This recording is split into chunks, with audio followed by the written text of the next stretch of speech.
रुझानों के मुकाबले अधिक निर्णायक रूप से भारतीय जनता पार्टी के पक्ष में होंगे। मुझे लगता है कि परिणाम आने के बाद ईमानदारी से आत्मावलोकन करना चाहिए, सेल्फ इंट्रोस्पेक्शन करना चाहिए। कांग्रेस पार्टी के साथ यही समस्या हो गई है कि वो अपने अंदर नहीं झांकते हैं और वो दूसरे में, उसका कारण भी है, उसके अंदर कोई गलत बात नहीं है, चूंकि वो उस एक शहंशाही परंपरा से आते हैं जिसमें सब जैसे होता ना कि युवराज हैं, वली अहद सल्तनत हैं, तो वो माना जाता है कि जो राज परिवार होता है वो तो इनफैलिएबल होता है, उससे गलती हो ही नहीं सकती है, गलती तो दूसरे से हो सकती है। तो उनके हिसाब से जनता गलत हो सकती है, राजनीतिक पार्टियां गलत हो सकती है, इलेक्शन कमीशन गलत हो सकता है। अभी राशिद अल्वी साहब ने अपनी गलतियां गिनवाई हैं, आप कह रहे हैं कि वो लेकिन युवराज से गलती नहीं हो सकती। राशिद अल्वी साहब, राहुल गांधी की कोई गलती नहीं है इसमें? सीधा सवाल।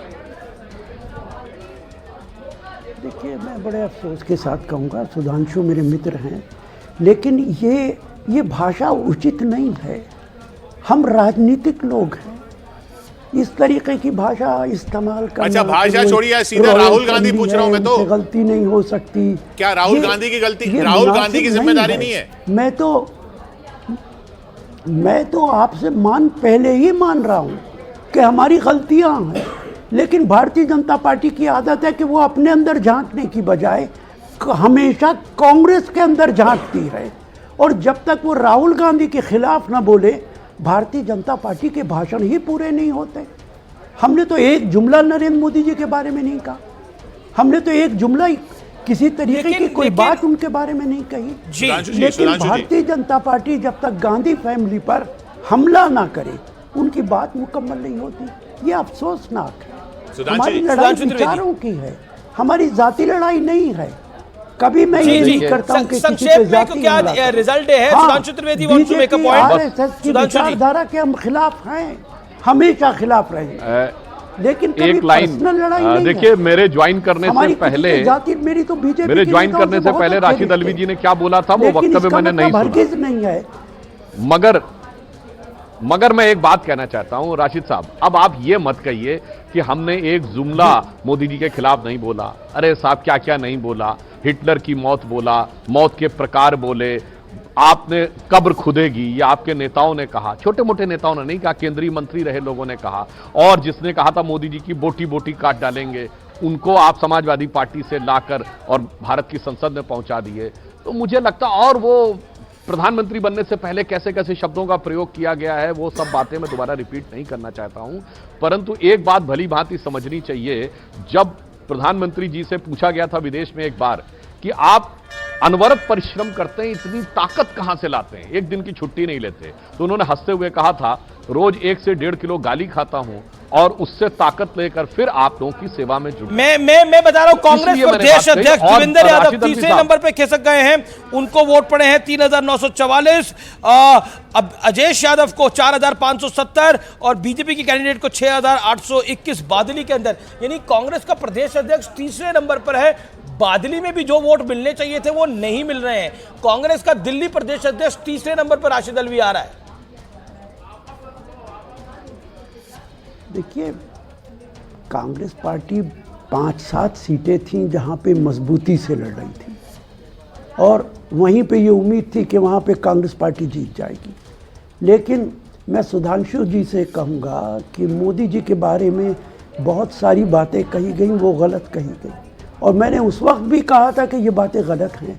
बड़ा अपडेट नई दिल्ली में 6 राउंड की काउंटिंग के बाद, 6 राउंड की काउंटिंग के बाद अब 300 वोटर से अरविंद केजरीवाल पीछे हो गए हैं, परवेश वर्मा वहां पर आगे हो गए। ये बहुत बड़ा अपडेट है।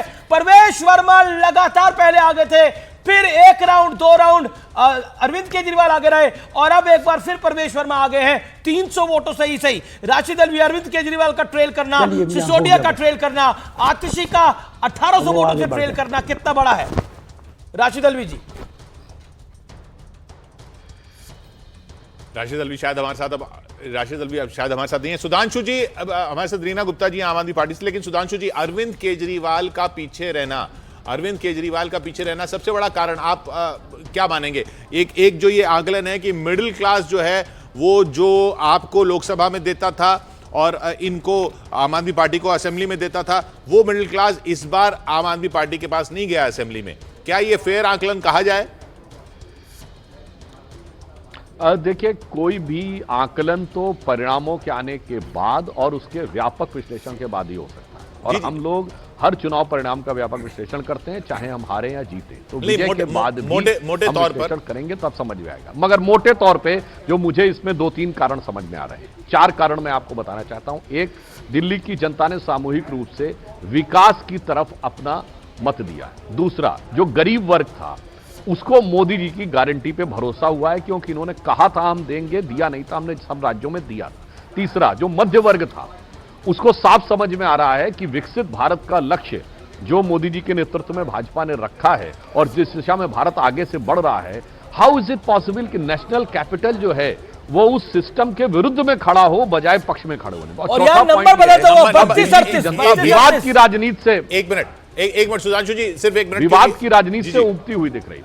32, 38 हो गया, और जब भी 32 हो जाता है आम आदमी पार्टी, यहाँ पे अनुराग भदौरिया जी हमारे साथ बैठे हैं, वो हमेशा उठ के खड़े होकर बोलते हैं कि 32 मैंने बोला था 32। हाँ, बोला था, मैंने लेकिन उसके बाद तो 28 भी हो गया था, नहीं, उसके बाद 27 भी हो गया था, 35 पे आएगी उसके बाद आपने बीजेपी। बोला था देखो जो होगा। अभी 35 पे। चलिए, आप देखते हैं आपकी बात, लेकिन ये क्लोज कंटेस्ट हो रहा है सुधांशु त्रिवेदी। आम आदमी दोनों पार्टी 30 में 32-38 काफी क्लोज कंटेस्ट हो गया है। देखिए, मैं ये कहना चाहूंगा, मैंने पुनः कहा कि अंतिम परिणाम आने के बाद ही हमें विश्लेषण का विषय लेना चाहिए, परंतु जो रुझान दिख रहे हैं, हमें पूर्ण विश्वास है कि ये रुझान जब परिणामों में तब्दील होंगे तो इन रुझानों से कहीं अधिक निर्णायक रूप से 33-37 आम आदमी पार्टी मेजॉरिटी से 3 पीछे, बीजेपी 1 आगे। क्या गेम कुछ होने वाला है? रीना गुप्ता 33-37। रीना गुप्ता सुपर ओवर में जाएगा, आपको लगता है ये चुनाव? रीना गुप्ता, मुझे मध्य प्रदेश का 2018 चुनाव एक बार हमेशा याद आता है। मैं तो लगातार आपको कहती आ रही हूँ कि अभी धीरे धीरे आप देखिए कि फिर से पासा पलटने वाला है और अंत में आम आदमी पार्टी की सरकार बनेगी। अभी कुछ इनिशियल राउंड्स हुए हैं, अमीश भाई, कितने राउंड्स हुए हैं आप देखिए, कई जगह तो 7 राउंड हो चुके हैं मैडम। हो सकता है ऐसे राउंड्स खुले हो जहां पे भारतीय जनता पार्टी का वोटर हो।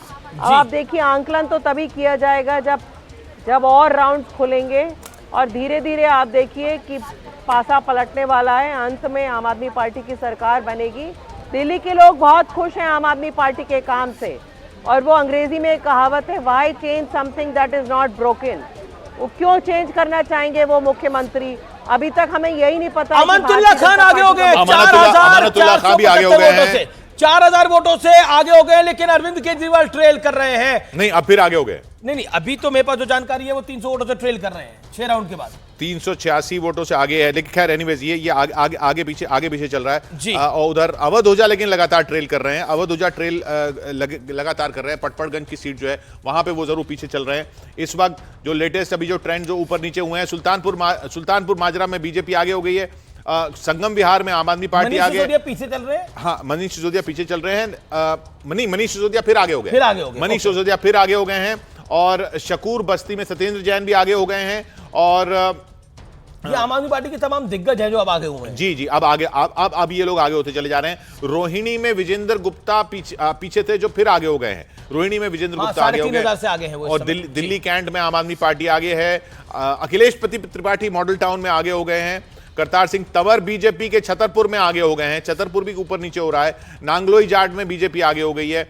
लक्ष्मीनगर में गौतम, ये उत्तराखंड के प्रभारी हैं, बीजेपी के बड़े नेता हैं, ये अब लगातार पीछे रहे हैं। 39-31 हो गया है ये नंबर। इलेक्शन कमीशन का डेटा क्या आ रहा है? 40-30 है इलेक्शन कमीशन का डेटा अभी भी। जो केजरीवाल साहब की बात कर रहे थे, मैं एक कॉन्टेक्स्ट में इसको डाल दे, 300 वोट से आगे हैं, 300 वोट से पीछे हैं।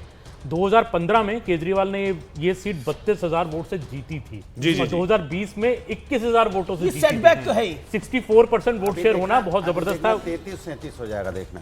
कहां से खबर ला रहे हो? अरे मेरा अपना ना हो तो बताना। देखिए, जगदीश शर्मा, बीजेपी की सरकार तो देख सकते हैं, आम आदमी पार्टी की सरकार इस बार नहीं देख सकते। सही कह रहे हो जगदीश? दिल्ली परेशान है।